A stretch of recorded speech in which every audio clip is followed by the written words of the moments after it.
Lincoln's Ghost: A Tale of the Haunted White House. It was a cold, moonlit night in Washington, D.C., and the year was 1865. The nation was reeling from the loss of its beloved president, Abraham Lincoln. Just 5 days after the Civil War ended in victory, Lincoln was assassinated by John Wilkes Booth. The president, who had led the country through its darkest days, was now gone, leaving behind a nation of broken hearts and unanswered questions. But some say that Lincoln's departure from this world was not the end. As the months turned to years, strange whispers began to circulate. Whispers of a ghostly figure that wandered the halls of the White House, where Lincoln had spent so many nights at the helm of the nation. Mary Todd Lincoln's grief. The first accounts of Lincoln's spirit being seen began with his widow, Mary Todd Lincoln. She had been deeply affected by her husband's death, her heart broken not only by the loss of her life's partner, but by the crushing weight of grief that hung over her. In her sorrow, Mary turned to the mystical, seeking solace from beyond the grave. She began to hold séances in the White House, hoping to communicate with her late husband. It was during one of these dark, quiet nights that Mary, alone in the solitude of the Lincoln bedroom, felt a sudden chill in the air. The wind had picked up outside, but this chill was different. It was as if the very air around her had shifted, becoming thicker, more palpable. She could hear the soft, rhythmic sound of breathing, slow and steady, coming from behind her. Her heart pounded in her chest. Turning around, Mary gasped. There, standing at the foot of the bed, was the unmistakable figure of Abraham Lincoln. His tall, gaunt figure loomed in the dim light, his eyes deep and searching, as if looking beyond her, into something that she could not see. She knew it was him. The love of her life returned to her in spirit. But was he here to comfort her, or to deliver a message from the beyond? Before she could speak, the figure faded into the shadows, as if he had never been there at all. Mary sat frozen, the weight of the encounter sinking in. It was no dream. It was no illusion. Her husband's spirit had returned to her, even if only for a brief moment. Winston Churchill's encounter. Decades later, during World War II, the story of Lincoln's ghost would take a new turn. British Prime Minister Winston Churchill, a man known for his iron will and quick wit, was visiting the White House in 1942. At the time, Churchill had already witnessed many strange occurrences in his life, but nothing would prepare him for what he would encounter that night. After a long day of negotiations and talks, Churchill retired to his suite in the White House. The room was dark, save for the faint glow of a fire crackling in the fireplace. Churchill, eager to relax, took a bath. When he emerged, wrapped in a robe, he walked into the adjoining room to find a figure standing near the window. It was a tall man, draped in a dark, somber suit. His face was lined with age, his posture regal but sad. The figure's presence was commanding, but Churchill, never one to be easily startled, simply raised his eyebrows and said in his unmistakable voice, "Good evening, Mr. President." As if in acknowledgement, the figure nodded once, its eyes meeting Churchill's. For a long moment, neither spoke. Then, as suddenly as he had appeared, Lincoln's ghost vanished into the shadows of the room. Churchill, unfazed, took a long puff from his cigar and muttered, "Well, that was rather remarkable."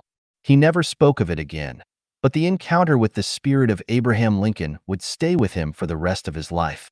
Grace Coolidge's experience.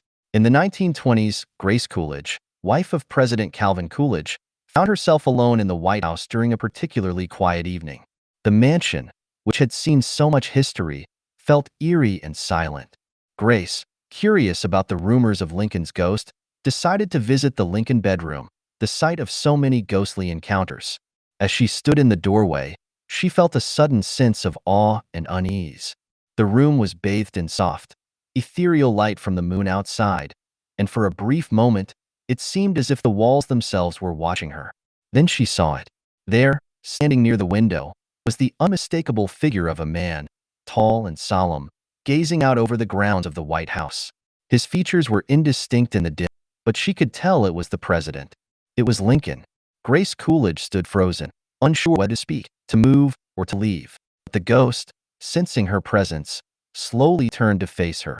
His expression was calm, almost reassuring, as if to say that everything would be all right. After what felt like an eternity, the figure faded, leaving Grace alone in the quiet room. For the rest of her life, Grace would tell the story of her encounter with Lincoln's ghost, and though others doubted her, she never wavered in her belief. A nation's ghost. Over the years, many others reported seeing Lincoln's ghost or feeling his presence in the White House. Some heard footsteps echoing through the halls, others felt a sudden drop in temperature, or saw a shadow move where none should be. But regardless of the stories, there was always one common thread. Lincoln's ghost never seemed to cause harm. His presence was often described as comforting, as if he were watching over the nation he fought so hard to preserve. Some believe that Lincoln's spirit never truly left the White House, that he remains as a protector, a silent guardian of the ideals he upheld during his presidency. Others think that his ghost is a symbol of unfinished business, that even in death, he continues to work towards the vision of a united, just America. Whatever the truth, the tale of Lincoln's ghost endures, passed down through the generations as one of the most famous and poignant ghost stories in American history. And as long as the White House stands, the spirit of Abraham Lincoln may never truly fade from the halls he once walked. For as long as people believe, Lincoln's ghost will continue to haunt the corridors, reminding the living of the man who led the nation through its darkest days, and whose spirit still watches over it, even from beyond the grave. PolySpeaks for You incorporates voice control features that allow users to perform essential actions like opening, saving, and creating new documents, as well as interacting with font and document editing dialogues. This is particularly helpful for individuals with disabilities, enabling hands-free operation and more accessible content management. Below are some of the voice control functionalities designed for ease of use. 1. Voice-commanded document handling. Open document. Users can say commands like open document, followed by the file name or location, and Poly will open the document for them. Save document. Commands like save document as or save allow the user to save their work without needing to manually click on buttons. Poly can also handle saving with specific file names or locations as dictated. A new document. A simple voice command such as create new document or start new file will initiate a fresh document in the app. A close document. Commands like close document or exit can be used to close the current document. 2. Font dialog voice controls. Font style. Users can control font settings by saying change font to Arial or set font at Times New Roman. This would change the selected text's font style. A font size. Commands like increase font size or decrease font size adjust the text size according to user preferences. A font color. Users can use commands such as set font color to red or change font to blue to personalize the text color. 3. Voice-commanded document editing. A text formatting. Commands like bold text, italicized text, underline text, or strikeout text allow users to edit their document easily. For example, saying bold this text will apply bold formatting to the selected text. Alignment. Users can command alignment changes by saying align left, align center, or align right. A text insertion.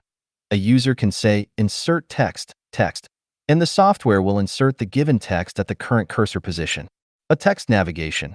Commands such as go to the top, scroll down, or move to the next paragraph enable users to navigate the document without the need for a mouse or keyboard. 4.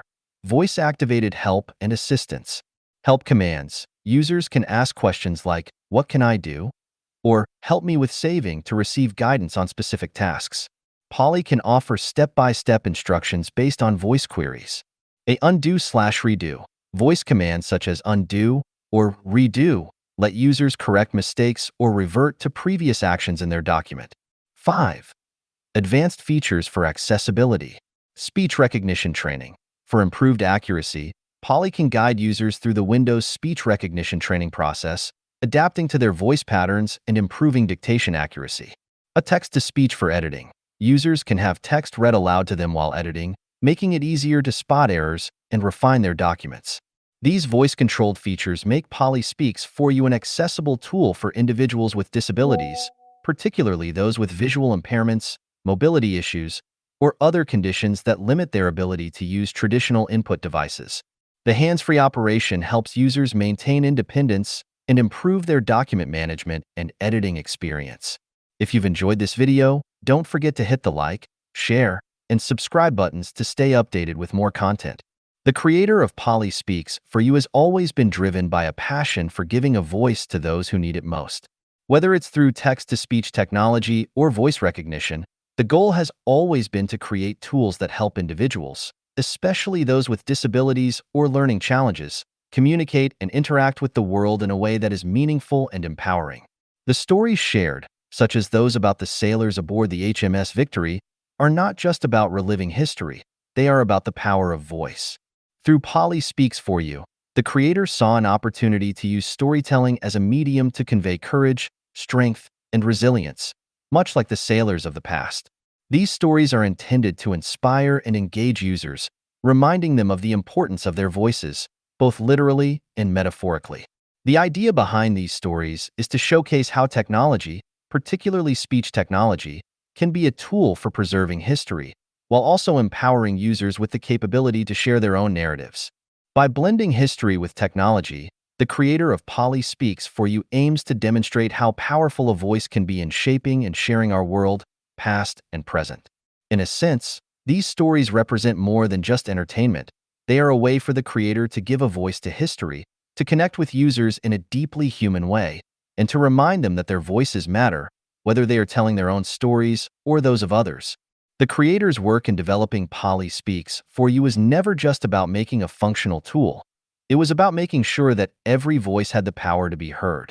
If you've enjoyed this video, don't forget to hit the like, share, and subscribe buttons to stay updated with more content. This content has been adapted from the powerful features of Polly Speaks for You, South Africa's leading accessibility software. Learn more at www.pollyspeaksforyou.co.za. We invite you to support this meaningful dyslexic initiative, crafted and developed by an individual who personally understands the challenges of dyslexia.